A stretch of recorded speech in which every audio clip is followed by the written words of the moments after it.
Hello, everyone. My name is Gil Penalosa, and this is Cities for Everyone, the webinar where every other Tuesday I invite fascinating people with knowledge and experience to share with us so that all of us can become better, passionate advocates. Advocates on what? On whatever each one wants, as long as it's related to creating equitable, sustainable, fun cities where everyone can live healthier and happier. Originally, I'm from Bogota, Colombia, and I've been living in Toronto, Canada for 26 years. And 20 years ago, I created 880 cities. Over the past decades, I have worked in over 350 cities all over the world, small and large, and getting to know a lot of people. And this webinar is a way of giving back, always free and hopefully always interesting. Today, I'm sure that is very, very interesting. Empty homes and crowded cities. Wow, what a paradox. And the guest is Olivia Nielsen, who is principal at Miyamoto International. Olivia has worked in multiple countries, in different cities, in different, with multiple backgrounds. And she also went to university in 4 different countries. She has so much knowledge, but more than that, also a lot of experience. And we're eager to learn from you, Olivia. Please tell us about yourself and share your presentation. Thank you. Thank you. Should I go ahead and start sharing? Yes, please. Okay. So just to tell you a little bit about myself, I have been working in the affordable housing sector all over the world for basically my entire career. And I have worked in over 90 countries. I live in the US, but I work globally, and I have seen housing issues around the world. And the reason I wanted to talk about this paradox today, where we have so many empty homes, and yet we all know that the affordable housing crisis is global, is that people don't quite understand what is going on. And I wanted to kind of unpack it for you and offer some solutions, right? Because it can be a bit confusing. And so I'm going to talk about the US, I'm going to talk a bit about Canada, but I'm going to talk about other countries too around the world, because we all need to learn from each other's mistakes and successes. So, the paradox, we just discussed it. Millions of empty homes, really crowded cities. Every day in the news, and I'm going to be showing a lot of news clippings in my presentation because I think people really learn about housing from the news. Every day in the news, we hear about the crisis. We hear about the affordability crisis. Nobody can afford homes. What are we going to do? It's getting worse and worse. And it is. It's pretty bad. Over 1 billion people live in slums in the world. Over 300 million people are homeless. And we often hear that we need 96,000 new homes built every day. 96,000 homes need to be built every single day if we want to overcome the global housing crisis. And I think this number is interesting and it conveys some urgency, but it's also, it doesn't really show how complex the issue is. Because if we just go ahead and build 96,000 houses a day, anywhere, it's not gonna solve anything, right? And so we're already seeing it. The U.S. has a surplus of bedrooms in the millions. We have more than enough bedrooms to house our entire population, plus a few million more. So what is going on there? Japan has 9 million empty homes. You can go and buy them for $1. Canada has more than 1 million empty homes as well.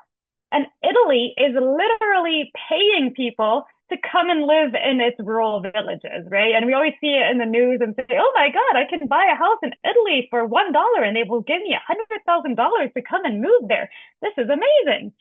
So what is going on? How come we have these two types of headlines in the news and they don't quite seem to make sense?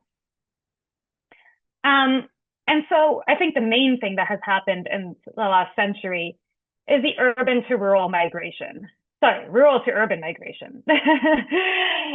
So people are moving to cities, right? The global rural population is decreasing, and people are moving to cities where there is greater economic opportunity. And to put this simply, people move to jobs. They move to better education. They move to where things are happening. And so all these $1 homes that we are seeing, all these empty homes in Japan, a lot of them are in rural villages where there are no more economic opportunities. And so that has created this big shift in the need for housing in cities where land is already scarce. Another thing that is happening and maybe less talked about is decreasing household size. And this is from the US, showing that the household size in the 1790s is around 6 people, and now it's around 2.5. This is a global phenomenon. It's not just a US phenomenon. Even household sizes in Bangladesh are getting smaller. And if you think about it, it makes sense, right? Like, I used to be a young woman with a job, and I lived alone. And that 100 years ago was unheard of. You wouldn't be a single woman living alone on your own. You would wait until you got married and, had a household and had children.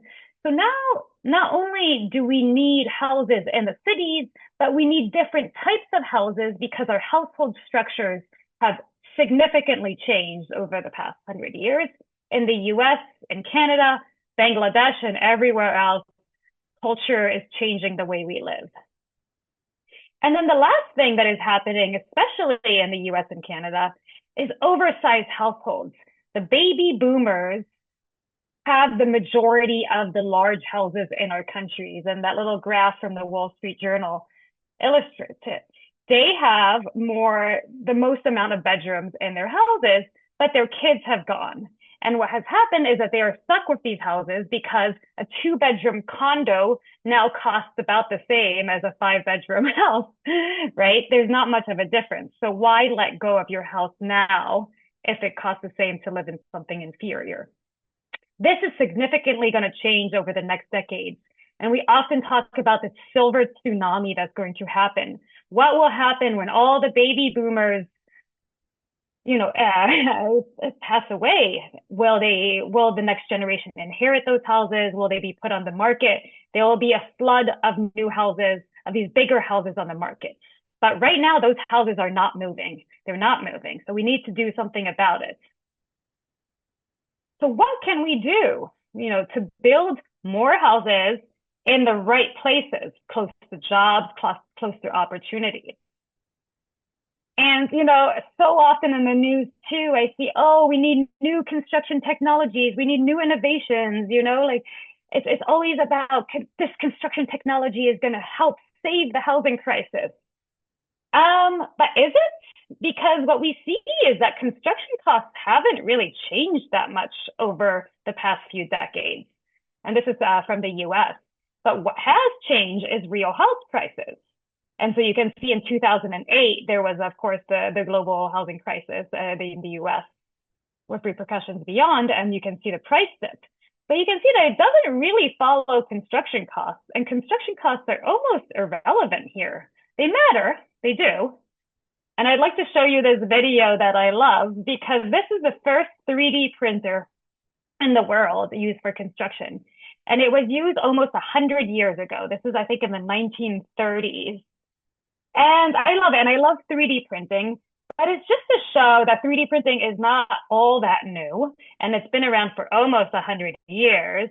And yet it hasn't, taken off. And so, we do need construction innovation. I'm not trying to say we don't need it. Of course we need it. Anything will help. But it's not the bottleneck. And if it were, these innovations would have taken off a lot faster, right? And we wouldn't be in the same place 100 years beyond. So the issue, I think most of us realize, is land prices, right? If everybody is moving to the cities where land is already scarce, land prices become dominant factor. And here are some examples from California. We can see in Los Angeles, 60% of the cost of a home is land. And so, I think this would be true in Canada as well. I think this would be true in most great cities in North America because land is so scarce. It costs about the same to build a house in Los Angeles than in Iowa, I would imagine, but the land has a very different cost. And this is true all over the world. especially in cities that are getting more crowded. I've done a lot of work in Bangladesh. You can see these are the increase in land prices from the 1990s all the way to today. And they have just gone through the roof. And it has become so hard to buy affordable land in major urban centers from Bangladesh to the US to Africa. It's just phenomenally difficult. And so, when governments say, oh, we're going to tackle the affordable housing deficit, what do? Well, they tend to build in peripheral areas. And we have seen that in many countries around the world.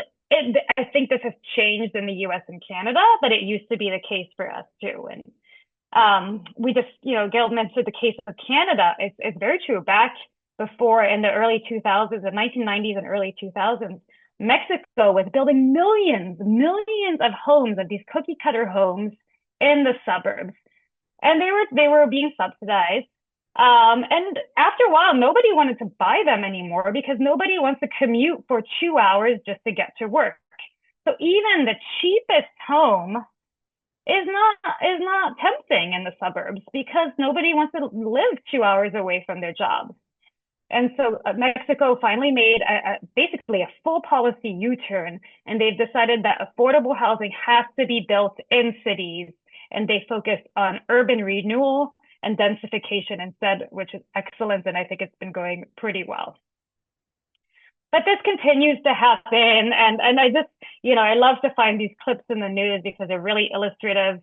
The one on the left is not really affordable housing, but it shows these like little castles being built in Turkey.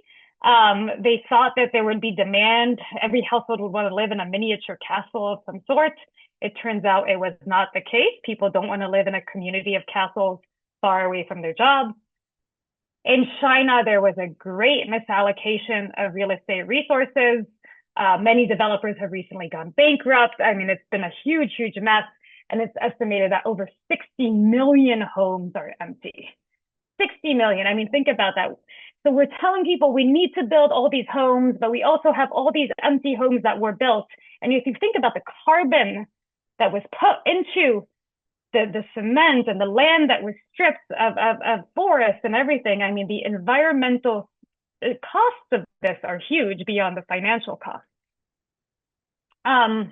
And this is not just in these countries. I see it in Africa too, in places where the housing deficit is so large. This is an article from Nigeria where abandoned housing projects are just spreading across the nation.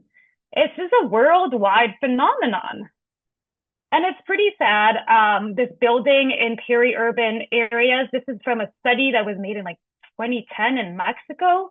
It really shows that peri-urban housing is much more environmentally, is much worse for the environment than urban housing, mostly because of transportation costs.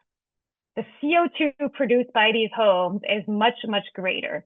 So I like to say, even the greenest home in the suburbs will not be as green as a normal home in the city.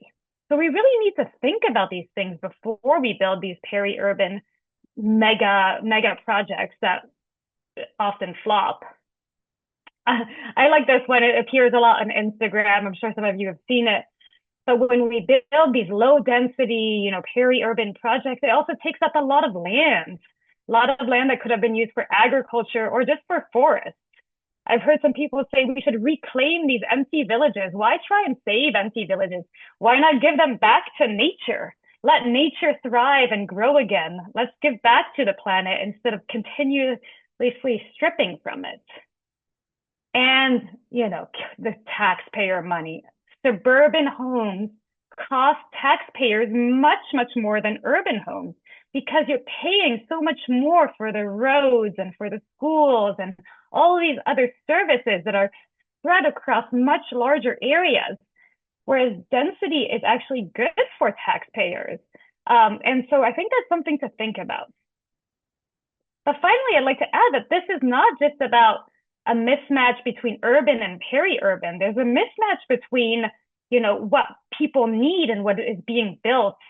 And after I published that article, a lot of people from Toronto said, oh my God, this is happening in our city. where we have 20,000 unsold condos that were just nobody wants to buy them. Sorry, they were built and they're just not, they're too small for families, they're too expensive, they're just not the right fit.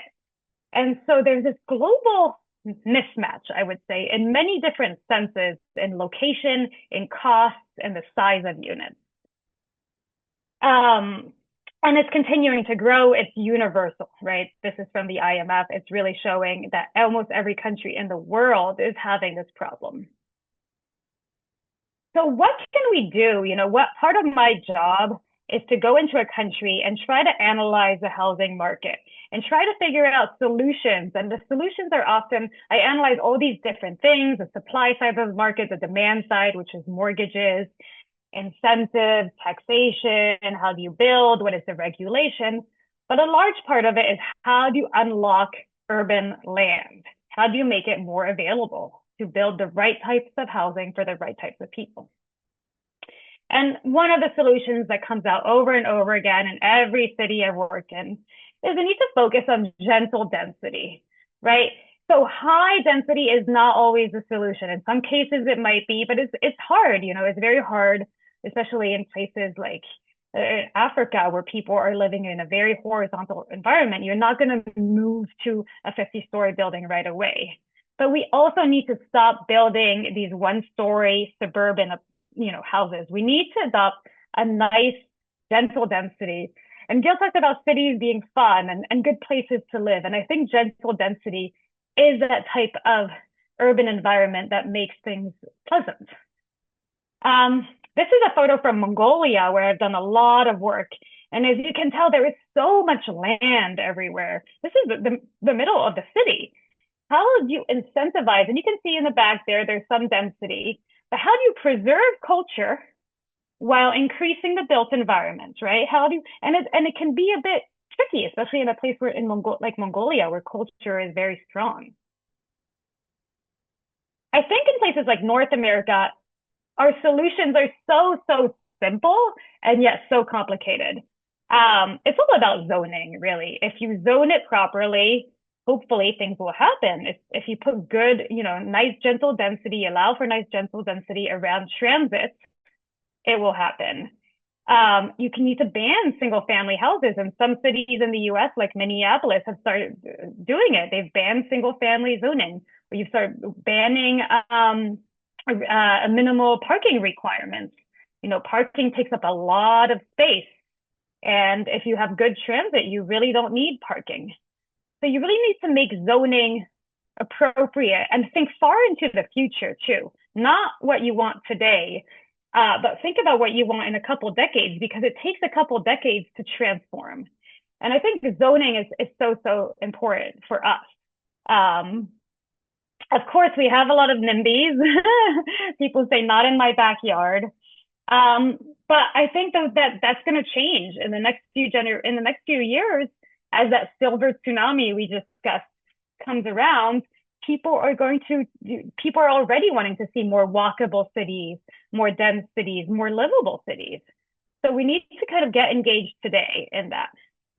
And we do that by combating misconceptions. And this was a big misconception that happened during COVID. I don't know if you all remember, but people said, oh, no, we don't want greater density because that's bad for public health. We can get sick, and it's a spread disease. And that is false, right? And I love this simple image that shows that overcrowding is not the same as density. Overcrowding is a phenomenon that happens worldwide. We have too many people in a small house. But density, you can have a fair amount of space per person, right? And just move upwards. And so combating these misconceptions about public health, about crime too, many can also help fight the NIMBYism that you might have in your cities. Also, so gentle density is all about missing middle housing. And the missing middle, for those who are not aware, is everything that fits between that detached single family house on the left and the high-rise kind of apartments that we all are familiar with. There's many different kinds of missing middle housing, and some of them are quite beautiful. Some of them are quite elegant. So we need to kind of allow our master plans and our zoning to have these. really, and not just extremes, right? Not just because the American or the North American city is always like skyscrapers in the center, and then right outside of it, you have single family detached housing. So where is everything else? Where did it go? It's missing. So gentle density is something that we really need to work on. It has so many benefits. It's better for the environment. It's better for people. I think it's better for health. But one of the great things I've seen too is that it's better for nature. And I'll give you an example. Indonesia, a country I've been working in, has one of the biggest housing programs in the world. And they estimate that they need 1,000 square kilometers of virgin land by 2030 to meet their objectives. That's a lot of forest. That's a lot of nature that we need to house people. And of course, we want to house people. We need to house people. Housing is a human right. But let's do so in balance with nature. Let's not strip away from nature in order to house people. We talked about the boomer generation kind of living in these oversized housing units. And I'd like to talk about a startup I've been following in the US called Pad Split. It's pretty cool. They've acquired 20,000 housing units and they're splitting them up. It's kind of like an Airbnb, but within the same house. So they acquire a big house, or they work with a landlord who has a big house, and then they rent out the individual bedrooms, right? So instead of renting out the entire unit, you rent out a bedroom. And it's done in a very kind of fair and equitable way. And this kind of offers a win-win for everybody because the tenants end up paying a much, much lower price. They don't have to sign a year-long lease. They can sign a month-long lease. They can decide to move after a while. And the landlords end up making more money as well. So, talking about this mismatch, it's not that the units are not there. It's that maybe the units are not being well utilized. And this startup is really trying to tackle that crisis by they're not building anything and they're not using any subsidies from the government. And that's pretty cool. And yet they're offering the most affordable rental options and the most flexible rental options in the market. And I think we need a lot more kind of like innovations like this, right? To think within what already exists, but make it more accessible and to make it win-win, because we need landlords to believe in this type of system too. So I encourage you to check them out. We need to revitalize urban centers. I know a lot of cities have already been working on it, and there's some cool innovations that I've seen. In the UK, Habitat for Humanity has an app called Empty Spaces. And you can, if you're walking around your neighborhood and you're like, hey, this space has been empty for a long time, and we could really do something there. You take a picture, enter into an app, and they'll look into it and try to maybe acquire it or talk to city officials and, kind of work within the empty spaces in our urban fabric to make sure that they are revitalized. It's pretty cool. In South Africa, there's another startup called Tufts. And what they do is they work in buildings that have been vandalized, that have been squatted in, like the type of places that investors are really not interested in. Is too dangerous. The whole neighborhood is maybe falling apart, but yet the location is really, really good. So what can we do? Well, they have prepared kind of these very specialized financial products. They have the technical expertise, and they offer everything you need to go in and revitalize those neighborhoods that nobody wants to touch. Because at the end of the day, this central urban land is worth a lot and can be utilized with the right skills and financial tools. I think another one, and this is one of the main ones I see worldwide, including in the US and Canada, is we don't quite have our taxation, subsidies, and incentives right. If you look at what our goals are and what our incentives are, they don't quite align, right? We try to tax empty units, but it's maybe difficult. It doesn't target the right people. In the US, we offer one of the biggest subsidies we have is on interest rates, right? On mortgage interest rates. And yet that really tackles the middle class and the upper middle class. Are those the people who need subsidies the most, right?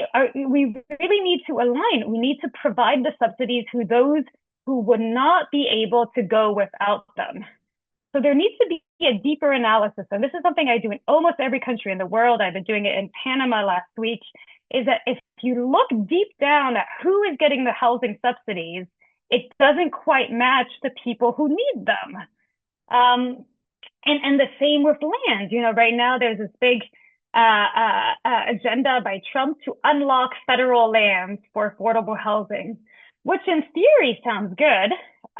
But if you look at where federal land is located, well, it's not really located where we need it to be. There's basically no federal land in the major cities in the US. So knowing that housing has to be close to jobs or no one will live there, it's not really going to do much.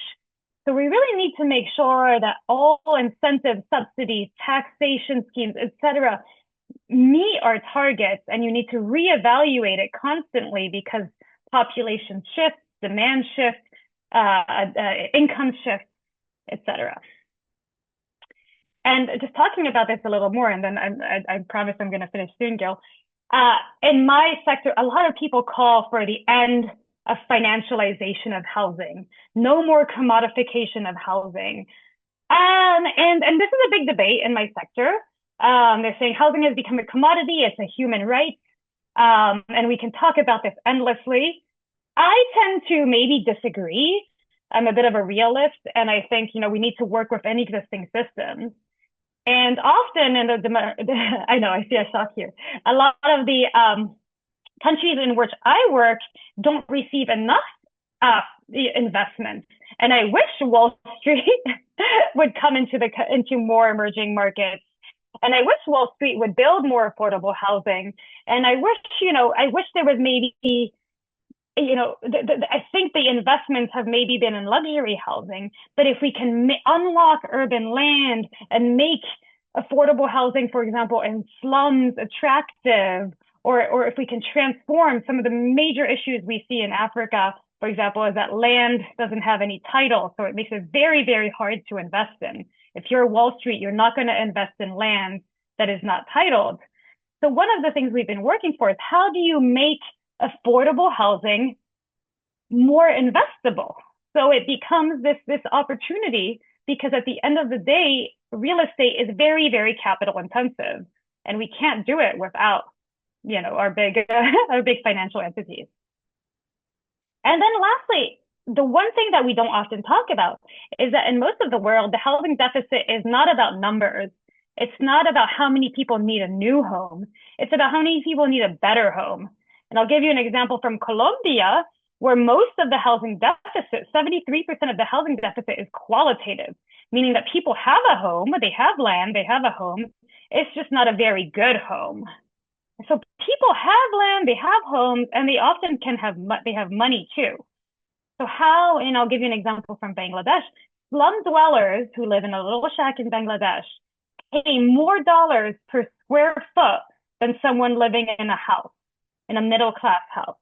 So people have housing, they have money, everything seems to be there, but this last piece of the puzzle, which is investing in urban land and investing in gentle density to build more housing in the right places. So just to conclude, to me, it's not a simple problem. We don't need to build more housing at all costs. We need to build the right housing in the right places. And we do that by unlocking urban land, by investing in gentle density via zoning and building near transit, by working in urban centers, revitalizing them, and by matching our incentives to the people who need them most.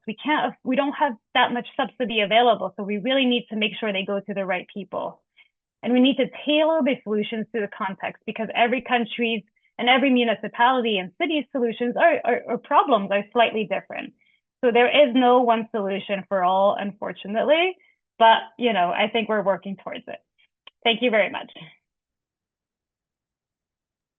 Thank you, Olivia. Magnificent. Thank you very much. So great. You touched so many points, and I was writing questions and reading at questions, and you were answering all of them. So what would be, you have people here from all over the world and multiple areas, some elected officials, some planners, environment activists, academics. What would be your call to action? Like, this is not an academic exercise, this webinar. I do this webinars because I want all of us to become advocates on whatever each one wants. Some people might want to advocate for trees, others for walkability, others for whatever. But what would be, this is the last question, what would be your call to action? What can all of us do?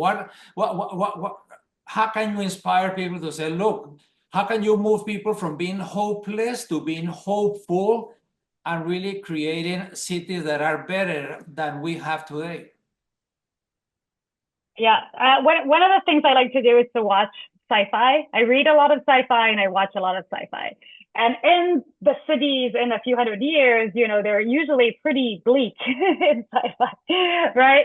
I mean, the tall buildings, rain, dark clouds, pollution, So I would like to invite people to imagine what your city will look like in 100, 200 years. Do you want it to be the way it is today, or do you want it to be green with trees and walkable and maybe, be inventive, have waterfalls and rivers? Paris is trying to bring nature back into the city, weave nature into density, right? Our imagination is the limit. So what can we do to help people while still being in contact with nature? I think that is maybe our issue, is that we lack imagination, and we can do so much more, right? Especially in North America. And I love how you said, imagine, I said, develop like a shared vision. I said, the shared vision is like the image on a jigsaw puzzle. So that then if you have a shared vision of what is it that you want to have, how do you want to live? Like if you want children to walk to school, you're going to do small schools where the catchment area is small. But then it doesn't matter which piece of the puzzle you do, as long as are pieces of the same puzzle. The problem is That's that right. when you don't have a vision, then you're doing pieces, you're doing here, but are pieces of different puzzles, and you end up creating a Frankenstein. Thank you, Olivia. Wonderful presentation. I learned so much, and I'm sure that everyone who participated, and please, people who watch this video, share it with decision makers, elected officials, city staff, advocates, because Olivia just did an amazing presentation telling about the housing crisis, how to solve it, but also the paradox of empty homes in crowded cities. So many empty homes because they were built in the wrong places at the wrong time, far from work, far from all basic services. How the location, the land is so critical. How can governments promote incentives for people to do the right densities in the right places? Because that's probably more important than anything else. And so many great examples. Olivia, thank you very, very much. And I hope to see everyone 2 weeks from today, every other Tuesday, same time, 11 a.m. Eastern Standard Time.